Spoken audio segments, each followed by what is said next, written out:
Hi, I'm Paul the Physical Therapist and welcome to my vlog. 11 months ago I changed my eating and my exercise habits. As a result, I've lost 45 pounds and I feel better than I have in years.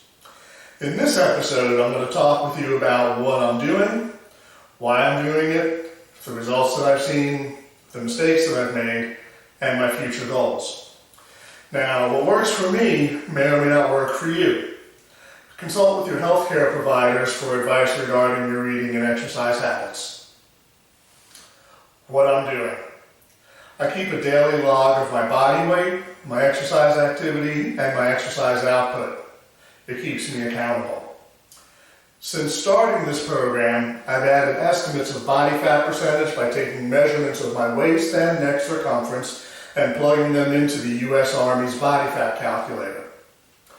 I plan to add estimates of my aerobic capacity as a further measure of my fitness. The eating plan that I'm using is called time-restricted eating. It's a simple program that has been shown to be as effective for weight loss as a restricted calorie diet and intermittent fasting. Quite simply, I don't eat before 11 a.m. and I don't eat after 7 p.m.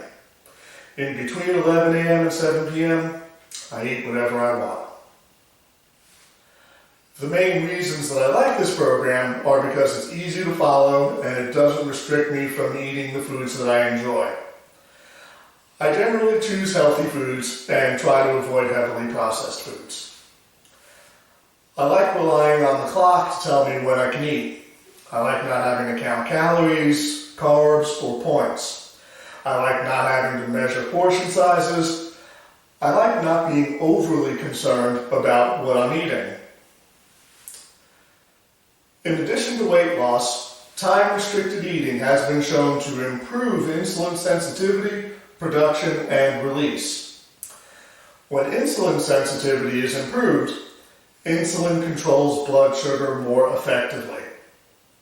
The opposite of insulin sensitivity is insulin resistance.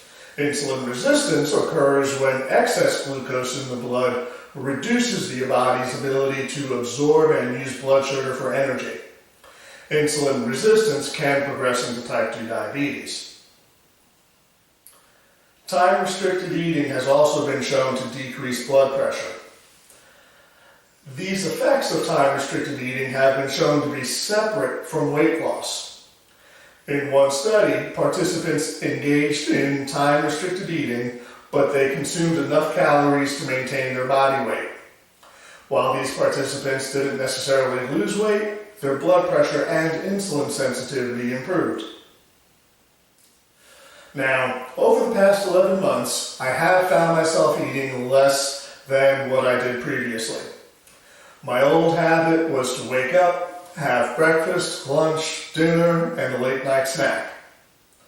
Limiting the hours that I will eat has certainly decreased my intake of food.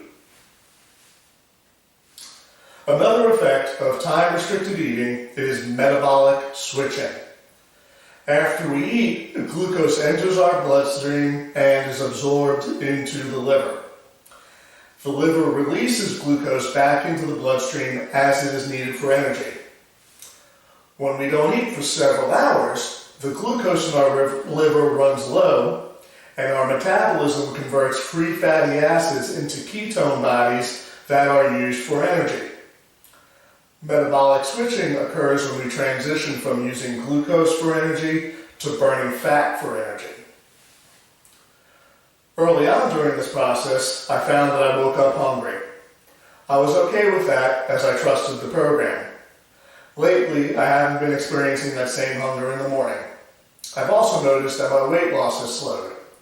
Going forward, it's my intention to be more mindful of my hunger and deciding how much to eat.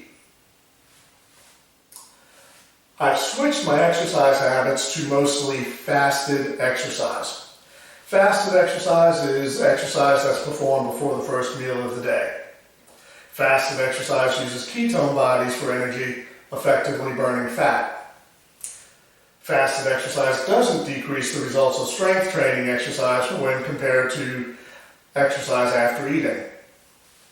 Fasted exercise lowers glucose and insulin concentrations in healthy people. However, the safety and effectiveness of fasted exercise has not been established for people with diabetes. Fasted exercise can impair performance in aerobic exercise lasting longer than an hour. In my experience, I haven't noticed a significant difference in my exercise output when exercising in the fasted state versus the fed state. I don't feel fatigued as a result of exercising before breakfast. In fact, I find that I have more energy for the rest of the day when I've exercised first thing in the morning. My exercise program consists of steady state aerobic exercise, high intensity interval training, high intensity exercise, weightlifting, and body weight calisthenics. I'll discuss my exercise program in greater detail in upcoming vlog entries. The results that I've seen: I've lost 45 pounds, my clothes fit better, I do believe that I've gained some muscle mass. How much? I'm not sure. I was a few months into this program before I started to measure my body fat percentage. If we multiply our weight by our body fat percentage, that gives us the weight of our body fat. If we subtract the weight of our body fat from our total weight, that gives us our lean body mass. Ideally, during the weight loss program, our lean body mass will remain relatively unchanged or even increase as our mass of body fat decreases. That brings me to another point.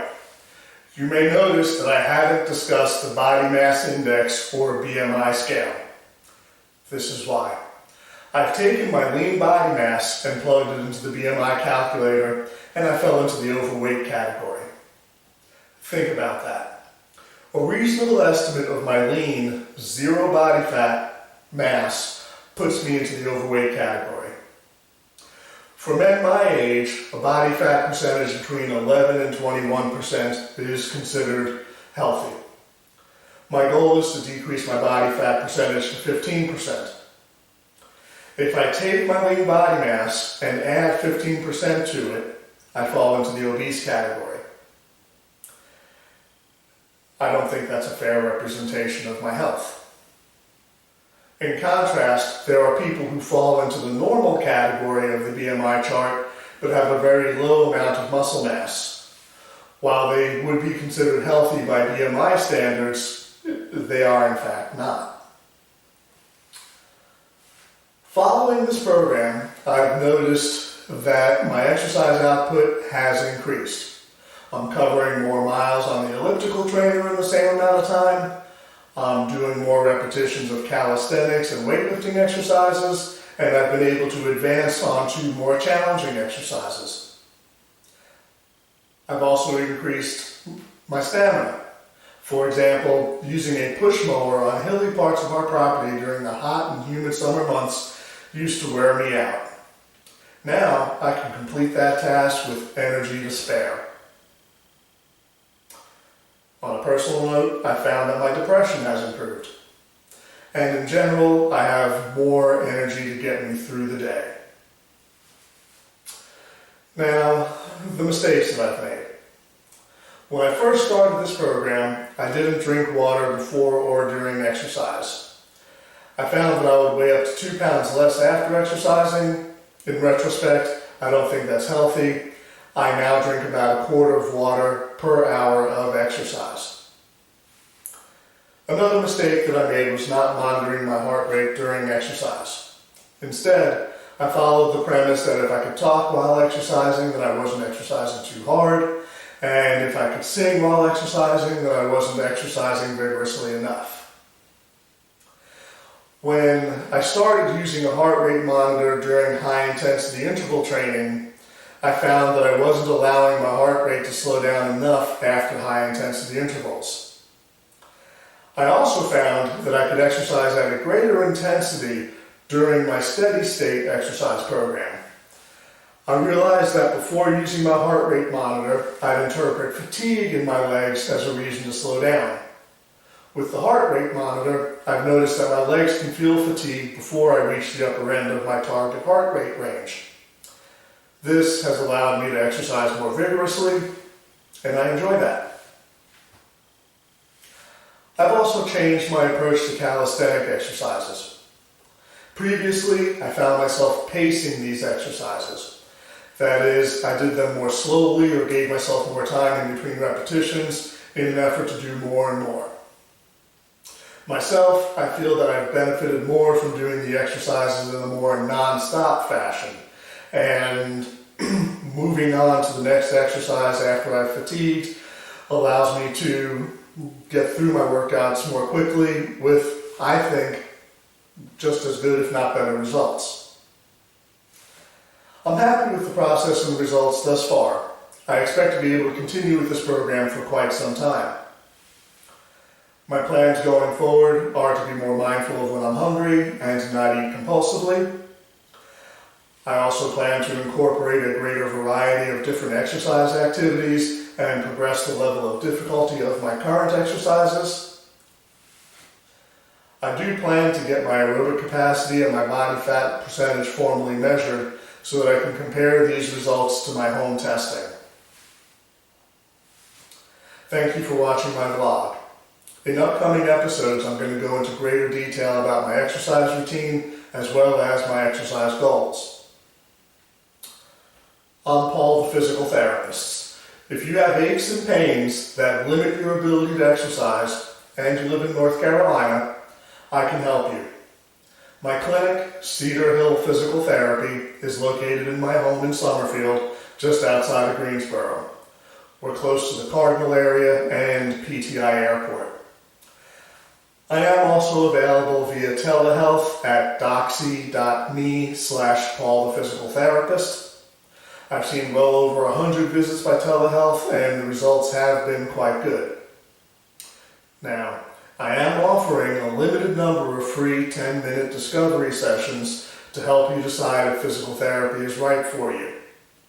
You can contact me via my website, cedarhillpt.com, to set up an appointment.